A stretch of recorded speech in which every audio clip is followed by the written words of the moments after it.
Are you an NFT or a crypto person? Are you in a cryptocurrency? Hell yeah. Hell yeah. I'm working on some NFTs right now. I'm a big believer in cryptocurrencies. I'm heavily invested with a lot of different cryptos. I just bought, I don't know if you're familiar with CryptoPunks, Nah. but yeah, they're this NFT where it's like 10,000 of them ever made. They're these digital like 8-bit avatars. They're like online trading card basically type of thing. And they're like, $20,000 each, some insane thing. But they're supposed to go up to like 100K by summertime. Shout out to Gary Vee for putting me on. So I copped 2 of those. So we'll see. I need to start paying attention to him instead of just hating from a distance. Real. He's right. But yeah, because I look at cryptocurrency and I have like a mining machine here, right? And it went offline and I haven't hooked it back up for like 3, 4, 5 months. No telling what kind of money I'm missing. Yeah, what are you doing, bro? Now that I know you're into cryptocurrency, you know what I'm saying? And the NFT, if you were to say, you know what, because I'll see things that sell for crazy NFT prices. Like, would you sell an NFT only album or an experience? No, I don't think I would do an album or a song yet, just because I still want all my music to be everywhere. But I would, I've been thinking about some cool things, like maybe selling the footage of me making Losing Control as an NFT, or something like that, or the artworks, the original artwork for Losing Control, or what they want, or just stuff like that make people still feel special. But I'm not kind of dismissing and neglecting the rest of my fans who maybe aren't on the NFT wave. So I view money as freedom. It's the freedom to invest in myself or whatever my idea is at the time. The object is to make enough money to not have to work for anyone. Right. Then invest in your own business.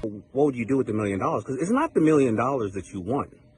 It's what that $1 million can afford you.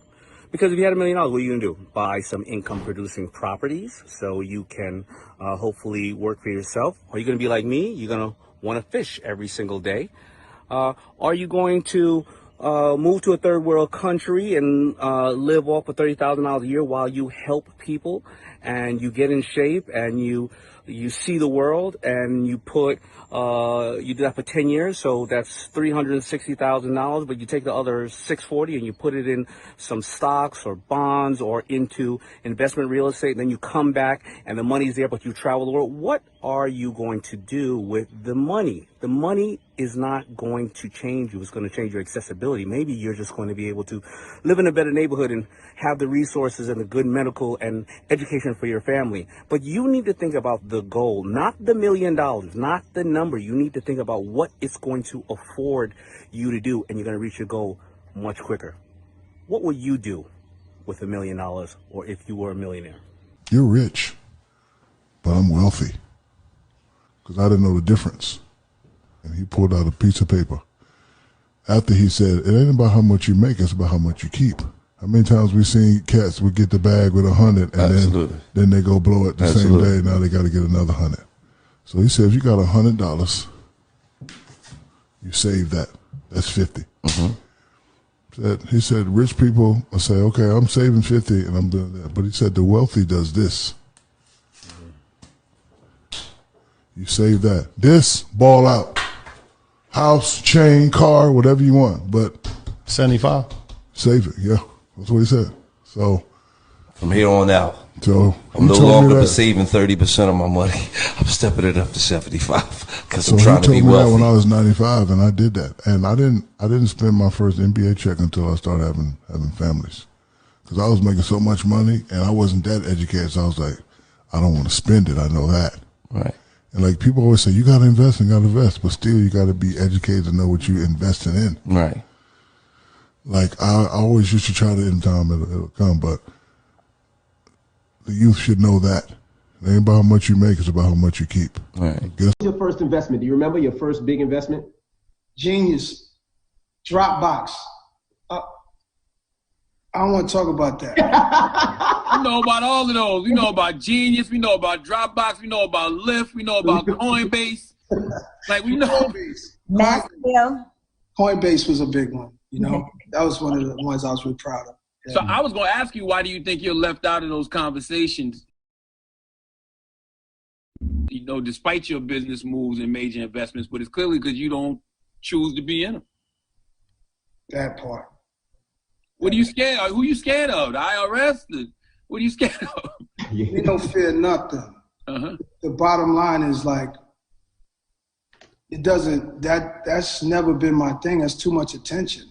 Mm-hmm. I'm already on the stage. It's just, I'm not good at all that. I'm not in it for that. I mean, not. Let me tell y'all something what was crazy, right? I was with Universal at one time. It was me, Nelly, Baby, and Puffy all on this label at the same time, and we all had a record coming out. The same time. So let me tell you what happened, right? And I try to tell these boys this, what was going on, but you know, they was like, P, man, you know, they got this and we got that or whatever. So I said, look, we all got a record coming out. I know my record hot in the South and it's gonna take from there. So I said, they told me at the label that it was gonna cost us $2 million to promote my record. So, and I'm looking at Chuck, I'm saying $2 million to promote my record. Man, I started out selling my records at the trunk of my car, and I got records out there, people, but I got an audience. So, and I asked Babe, I said, man, how much they charge you to promote your record? We never thought about it. He said, man, they charged me $2 million. So I called Puff, I said, Puff, how much they charge? $2 million to promote this record. Then I said, Nelly, how much? So I said, who is taking our records to the radio station? It was one guy. So you know me, I'm from the street. I'm like, dog, look, okay, you told me $2 million to promote my records. So I figured like this here, you get 500 from him, 500 from me, because the same guy is flying to the radio, so we got the record. So I asked him, I said, guys, no. I'm gonna just give you your money back, but that's between, nah, man. So I'm telling them, I said, man, how many plane tickets you taking to go promote my record? You know, because you promoting their record at the same time. Can you just bring them my record when you go in there? You know, I like to save, I'm trying to save some money. So the guy, it don't work like that. I said, why it don't work like that? How many plane tickets gonna fly to promote my record? Because you promote Puffy and Nelly and Baby at the same time. Oh, you think you too smart? Dude, I'm just a dude on the street, don't know much, but that don't add up like no.